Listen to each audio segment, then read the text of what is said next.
ਤਦ ਰੋਵੇ ਬੂਹੇ ਅੰਦਰ ਸੁੱਟ ਦਿੱਤੀ ਜੇ ਖੂਹੇ ਅੰਦਰ ਧੀ ਤਦ ਰੋਵੇ ਬੂਹੇ ਅੰਦਰ ਖਾਵਰ ਟੋਰੋ ਜਾਂ ਦਫਨਾਓ ਲਾਸ਼ ਹੈ ਜੋੜੇ ਸੂਏ ਅੰਦਰ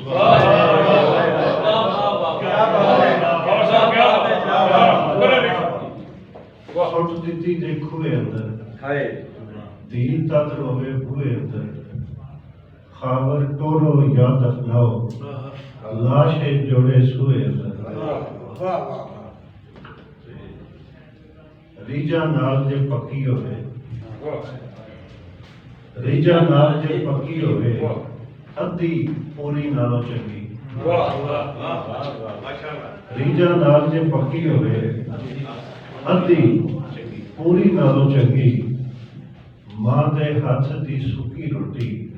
ਹੀਰ ਦੀ ਚੂੜੀ